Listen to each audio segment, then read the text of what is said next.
Hello, everyone, and welcome to Police Off the Cuff Real Crime Stories. I'm your host, retired NYPD Sergeant Bill Cannon, a 27-year veteran of the NYPD. Part two of what I hope is a really interesting show tonight. And it's baffling to me every time, and I've watched other content creators do the same story of Jennifer Soto and her interviews by the police, and even her interviews when she was reporting Madeline missing back on the 26th of February. It's just baffling to me her behavior. I think it's inappropriate behavior. Uh, I try to think how I would react if I had a 13-year-old daughter missing in that way. Um, I analyze her behavior from the way she allowed certain things to happen in her own home with her boyfriend and her what started out as 9-year-old daughter. It's just incredible to me. And then I read today in some news reports, I think one of them I can cite is Yahoo News, and it's been on other WFTV, uh, that the police have no plans to charge Jennifer Soto with anything. Now, I don't know if that's true or they're just putting that out there as a strategic thing because, and I'll quote them. They said that to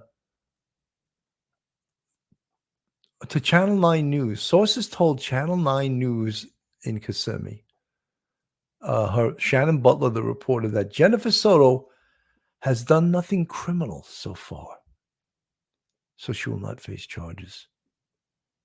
I beg to differ that she has done quite a few things that are criminal.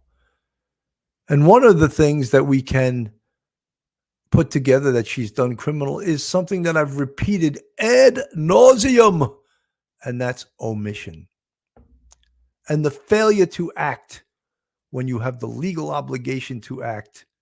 Certainly, Jennifer Soto is guilty as hell of that.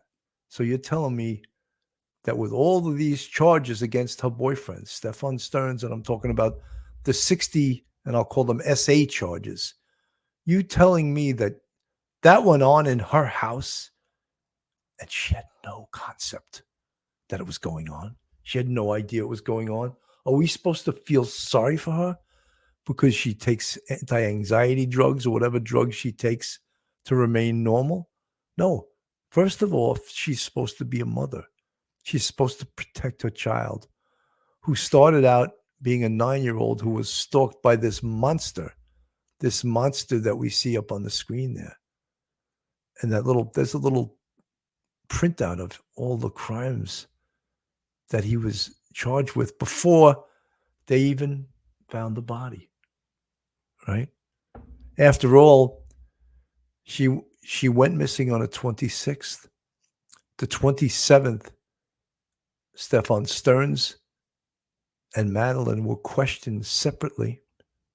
The 28th, Stefan Stearns was brought back in, and the detectives discovered those horrific photos on his phone after he tried to factory reset his phone, the dope, thinking that he could get rid of all the bad photos that he had in his phone, right?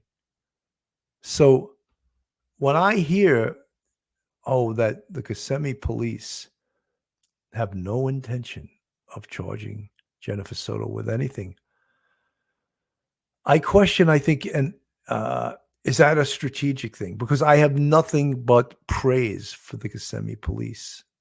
I have nothing but praise for them and for the police who initially had this case. They've done a fantastic job. But when I hear them say there's no intention of charging her, I'm thinking that maybe they want the first trial to go through of Stefan Stearns for all those SA charges and those 60 felonies. Get him convicted of that, and then bring him back in for the murder, the capital murder charge. Get him convicted of that, and get him the death penalty because that's what he deserves. And then could Jennifer Soto potentially be charged? Because guess what, guys? There's no statute of limitations for murder.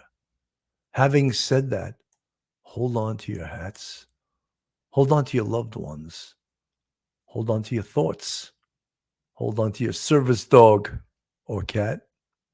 You're about to enter true crime from a police perspective. You're about to enter the off-the-cuff zone, the police off-the-cuff zone.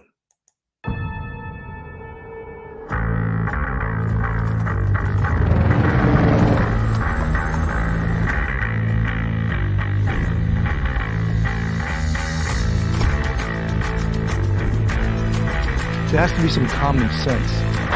Yes, sir. They have the car stopped in 10th and Ranch Michael. We still don't know who pulled the trigger.